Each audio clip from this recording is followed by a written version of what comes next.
Hello Mario Ponner, welcome back to Let's Play Mega Man 0. And we start off with a bang here, with a sub-boss fight against this tribal warrior guy with 3 energy swords. He's weak to light and thunder chip, not too terribly difficult, as he likes to throw his swords at you, and those can be dodged relatively easily and counterattack. You're supposed to dash under the second and third ones, but I didn't bother. And he takes damage really quickly, and yeah, not too much of a problem to defeat at all. He does have a couple of attacks, but he didn't live long enough to use them, so we'll not worry too much about that.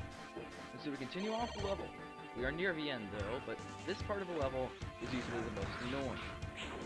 The Fortress Stage 1 is quite possibly the longest stage in the game, and we are now only a couple minutes away from the end. Here we have some enemies, and we also have a disappearing block puzzle overhead, which we have to traverse through in order to get to the end of the level. And let me just tell you, this disappearing block puzzle is the epitome of hair-pulling annoyance. When recording the footage for this video, I estimate I recorded about 8 minutes of footage of this one section, and I only wound up using about 3. It's terribly aggravating. And you can see me pausing everywhere to keep saving, so I don't end up accidentally losing my progress. The timing for these is much more precise than the actual regular Mega Man games. And you also have to do precise dashing and jumping, and if you mess up, normally you have to go back through all this again. And that last jump from the last block took me like 20 tries easily. It's ridiculously small there. But after all that, the boss of the stage itself is really easy, and weak to the ice chip. So yeah. You are trespassing on the sanctuary of Master X. I, Herculeus Sanctorus, will eliminate you in the name of Harpuya. Cool. You should view it as an honor to be slashed to retirement by my sword. I don't know, isn't that kind of his job? But I digress. He's very easy. Equip the ice chip, climb up on the wall, and wait for him to dash into the wall. He'll bounce back, and then you can come down and hit him. It's simple. I mean, sure, he does have a couple other ramming attacks involving shooting thunderballs stuff, but he cannot hit you once you're climbing high enough on the wall. You can stay up here and come down and hit him.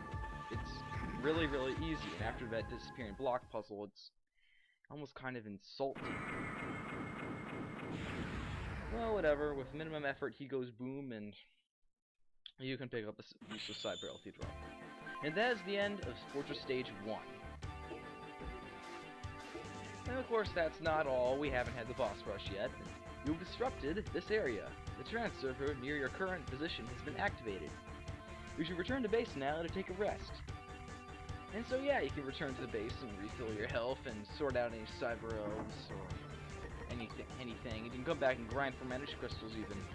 And I got all my cyber elves around right now, or right before a second fortress stage, because initially, I was under the mistaken impression you couldn't go back to the resistance base after you completed the second stage. But it turns out, you can't. After the second stage, you can actually go back to the resistance base and get everything set up for the final level. I just didn't know that, and got everything set up now. So yeah, you can return to the resistance base after each stage. This is not really a big deal, and CL's trying to avoid us from doing anything too serious and getting hurt for some reason. Now, why would she be saying that? I mean, sure, these last stages are hard, but the whole game is hard. Why would she be saying that unless... I don't get it. Is it because we're her friend and she doesn't want her friends to get hurt? I don't understand, really. I don't know, are they trying to make things a bit more interesting or something? Whatever. As mentioned earlier, I decided to get all my ducks, or in this case cyber elves, in a row right here. Because I didn't know you could go back to the resistance base after the second stage. I thought you just had to go on no matter what. But I guess I was wrong, because, I don't know, I was an idiot or something.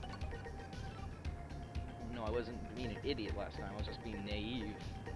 In fact, I've been naive a lot during this Let's Play. I screw up what I'm trying to say. What I'm trying to say doesn't always make sense. Some fails I've made in some of the earlier videos weren't even edited out. It's horribly embarrassing now. Well, whatever. I might even redo this whole Let's Play. you know, if someday. Because, or this first part's anyway, because it's kind of embarrassing to, you know, have something like this in your dark closet. You must survive. I'll wait here for you until the day you return. Promise me you'll come back alive. And will you accept? And so, we now enter Fortress Stage 2.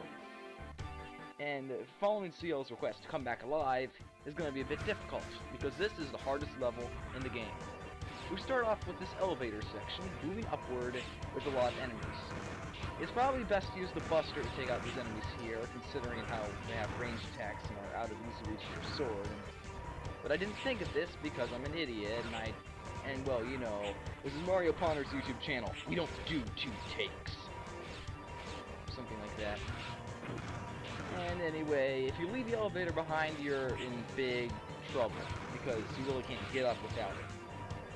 Kind of annoying, and this section is nowhere near as hard as I made it look. You're probably supposed to use the Buster here, but I didn't know that until after I got my own here, and let's face it, we don't do 2 takes on this channel. Cool for that. Not really. And anyway, that's the first part of the stage over. It's not too bad if you're smart and use the Buster, but now we have the second part of the stage with spikes on the walls, enemies, and moving platforms. It's actually not quite too bad either. It is very easy to mess up though, and you can do precision wall jumping and dash jumping off the walls to avoid having to use the platforms at all, but I'm not very good at that. If you want an example of the fast way to beat this level by doing wall dash jumping, you could see J. Clement's Let's Play of this game in the stage. He did a much better job than I did. He didn't screw up once during the stage. And as for me, I estimate I had to edit out about 20 fails, more than 20 fails actually, during my playthrough. And now this part of a level gave me so much trouble. Right here, you get full health, but it's no big deal. Anyway, you see those spikes to the right? They're supposed to go up. It's simple, right? There's a moving platform over there even. Only problem is, the spikes above your head are a bit too low for you to effectively jump to the next platform. And I couldn't figure out a way to do it. And so I tried a strategy of respawning that Prometheus nuke, and then coming back and getting hit by its shots so I could abuse the invincibility frames to climb on the spikes. Because I couldn't figure out how to make that jump properly, because the room for error is really ridiculous, and those are instant death spikes, like spikes usually are in these games. So guess what I did?